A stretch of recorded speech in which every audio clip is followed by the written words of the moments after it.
What's up, everybody? So, doing a little cutting and welding today. Got to finish the corners on the truck here. A little pieces there, a little pieces there. So I guess Jim had problems getting those pieces or whatever, so I'm just gonna make them, and we'll be done with it. And then we go back to the back, which we got the cab corners for the back, so we'll be good there. We got one actually. But yeah, that's what I'm doing today. You forgot how to count this morning? No, Oh. But yeah, just like I showed you guys before, man, just take your old piece of cardboard, construction paper, yellow envelope, whatever you got laying around, and make you a template. And once you get you a template, you can transfer that over to metal. If, some people may try to use a measuring tape and measure it out. It never really works out. You're gonna waste more metal trying to get it right than when you would if you just cut a template. And test fit your template in there, trim your template, get it fitting right. And once you get your template fitting right, you can transfer it over to metal. But so that's what I got going on this morning. I guess similar to what y'all saw on the not this Mustang, that Mustang, but he replaced these rusty patches here. Big hole right there and there. Pretty much the same thing. We're just patching rust, fixing rust. But yeah, that's what I got going on this morning. What'd you eat for breakfast? nothing. Nothing? I bet you hungry right now too. I bet you hungry, ain't you? I'll get these all cleaned up with the grinder, get them tacked into place, and I'll show you guys an update here shortly.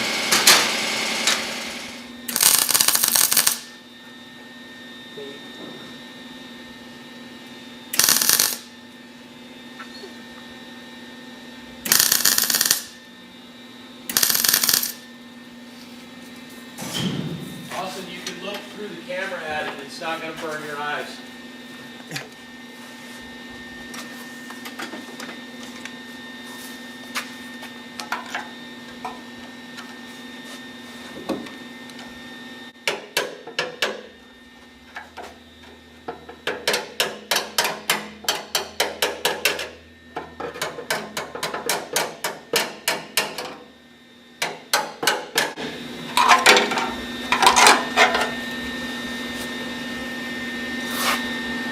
Stick is warped. See that? Stick is bent. Yeah. That's it. Need to find my other straight edge. Used to be on this car.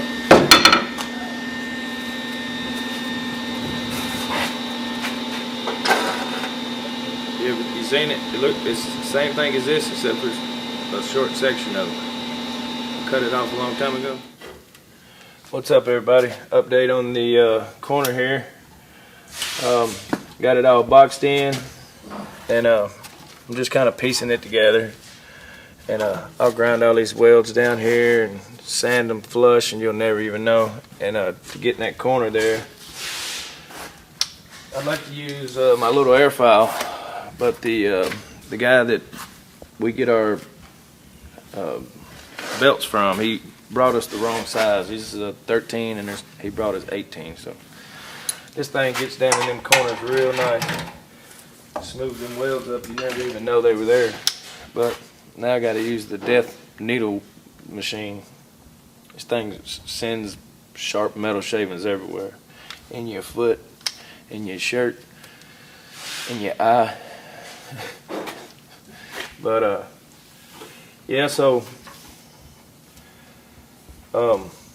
sculpting these welds with something like this takes a little practice and a good strong arm and safety glasses.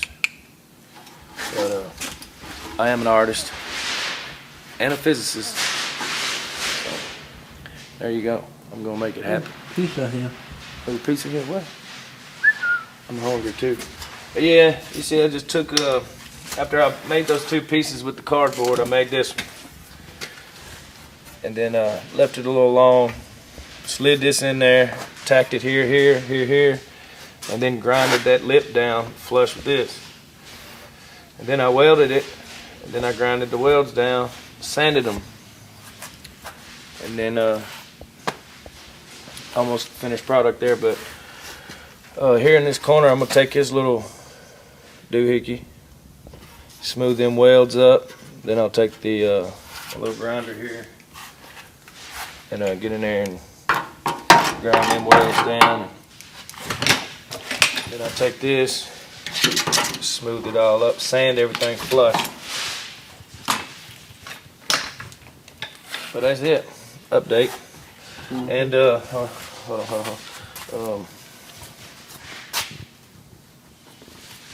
where'd the piece of metal go? All right, y'all. So what I was showing you before, I think Austin forgot to hit the record button or something. I don't know, but it's all right. We'll do it again. But yeah, I got this strip here that I cut out of that sheet, and that's pretty much the heaviest gauge we got here. So this is pretty about the same thickness here. But yeah, so I'll just take that and I'll cut it. Then I'll drill me some holes in it right here, just to get a little bit more strength out of it.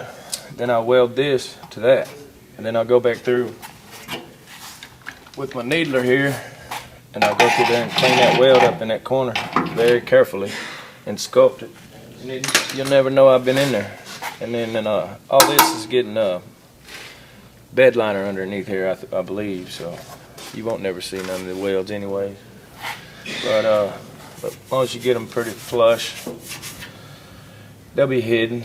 But yeah, so I'll do it here, then another strip at the bottom just like I did here, and a strip at the side, and then we'll kind of be home free on this side. Then we'll jump over there and do the same thing. But I could have made this piece with the brake, but I don't think our brake is heavy duty enough to bend this metal. It'll bend some real thin sheet metal, but not this, I don't believe. But everybody, wait a second. Go ahead. What's up, everybody? So here's the old piece that we replicated. I don't know if we have footage or had any video of that back in the day when I cut that out. But we couldn't get these parts from anywhere. Of course, we could get the cab corners and everything, but so I decided to just make it, and pretty much almost done with it. I got to drill this hole here, and I think there's a notch on each side for drainage. I'm not sure. So rotted away, it's hard to tell, you know. Pete, get out of the way, boy. But yeah, so I'm gonna smooth this up a little bit more with the sanding disc and start on this side. Cool. Yeah. Where are we at? Here, you take it and I'll go over my doors. Get over. You better watch out, Pete. Don't lay down behind people.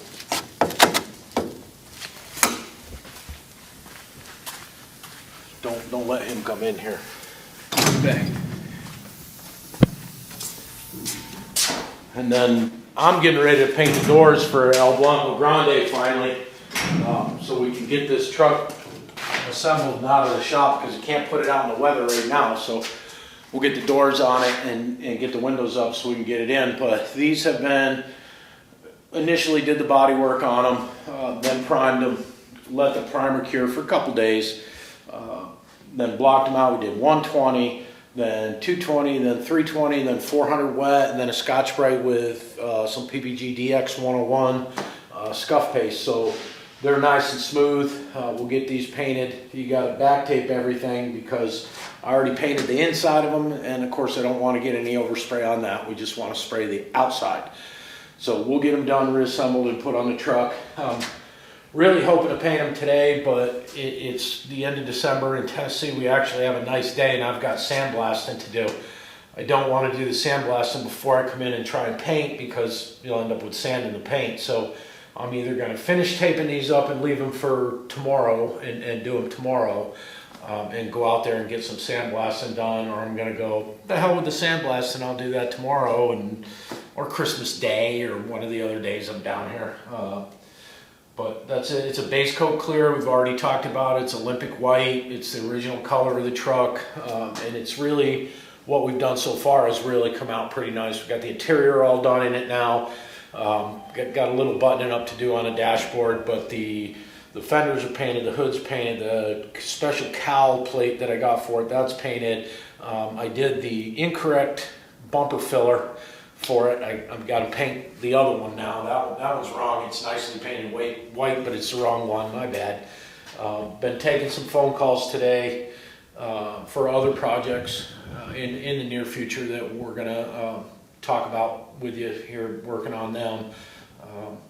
Jeff's off today because he's sick. Matt took a couple days because he was sick. So we got that going around. It's not COVID, it's just sick. You know, there are still things like colds and things like that people get.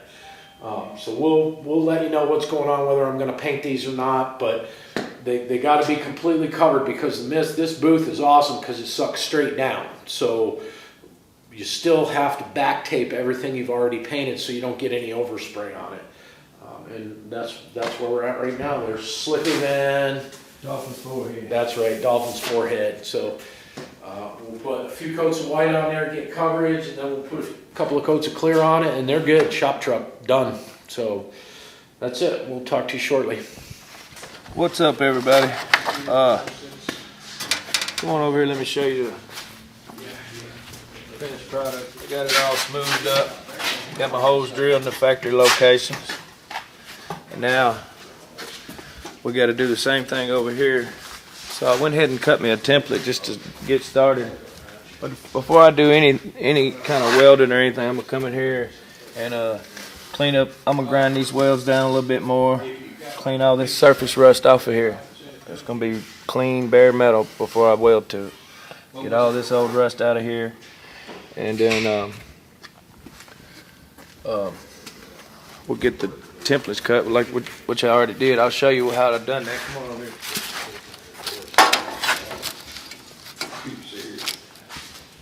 Stick it under there like that. Take your Sharpie, trace around it. If you can color in a coloring book, you can do this. If you can weld, I guess. But I always want to add a little bit to it, because when I cut this out, I'm negative the blade thickness. So I always cut a little bit bigger than that. And when I draw my lines around the outside edge, I draw them probably a 1/16 further than what they need to be. And then when I cut it, I cut another 1/16 on the other side of this line here. See it? See that? And that should give me enough room. And I'll go test fit this piece of paper in.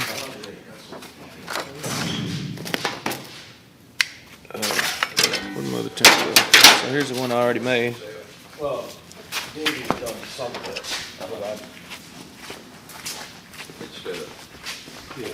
As I said, So you can just come over here, test fit your piece. You see it fits pretty good. And on that side, I got lucky and the same template I used for the top and bottom. But as you see, I'm a little short here, so I'm gonna have to cut another one that's gonna be a little bit longer, probably about 1/4 inch. But you stick it in there. If it don't fit right, you can take your scissors, shave a little bit off, stick it back in there till you get it pretty close. And once you do that, you go back over here to the metal. This is our arts and crafts table. See, we got a lot of. We've been cutting stars out for Christmas decorations.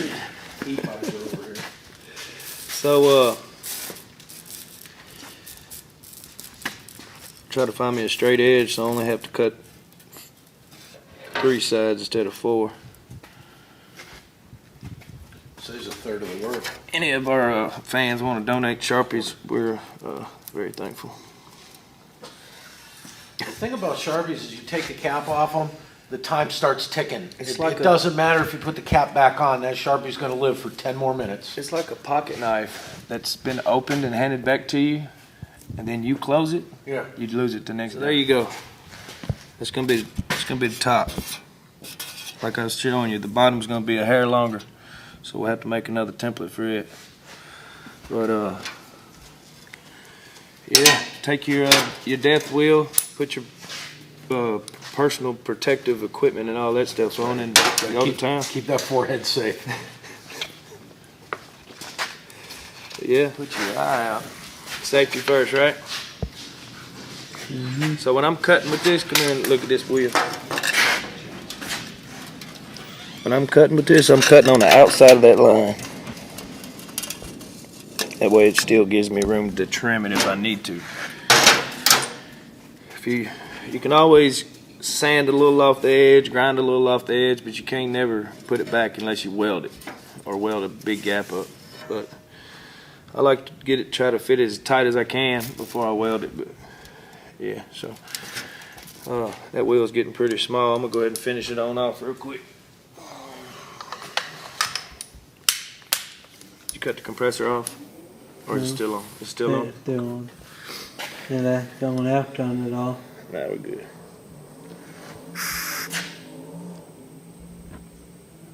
Somebody out there doing a burnout.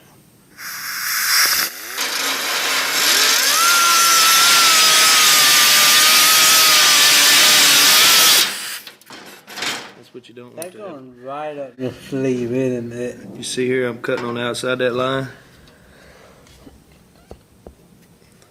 Yeah. Yeah, it's going up my face.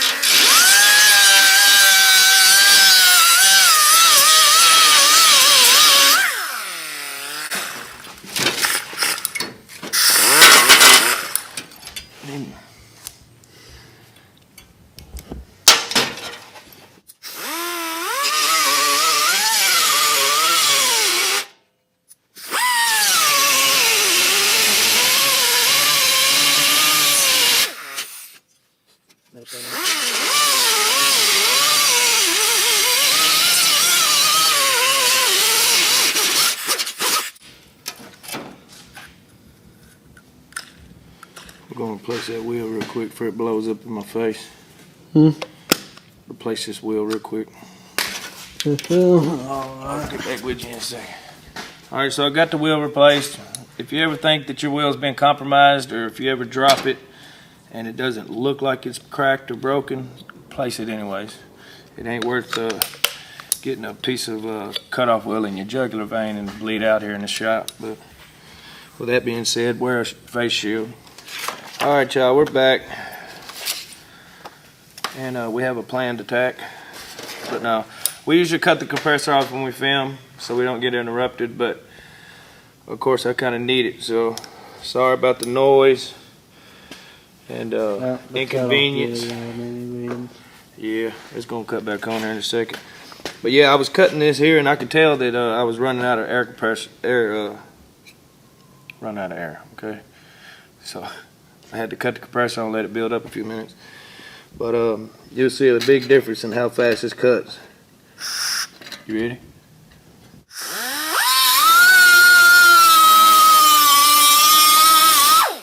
Just like it. Anytime you don't want a full RPM out of this thing, you stick your thumb, stick your finger under there, keep you from pushing it all the way in. So I'm gonna stick my thumb right there.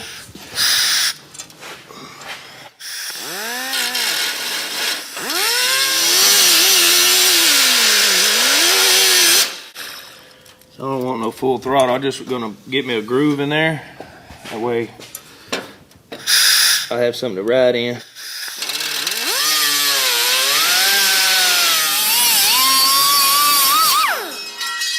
Just like it. And we'll take it back over here and test fit it again.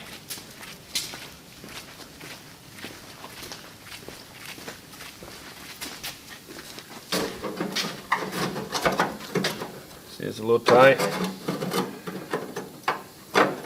So that's when I take my grinder. Take my grinder and I'll grind this edge just a little bit.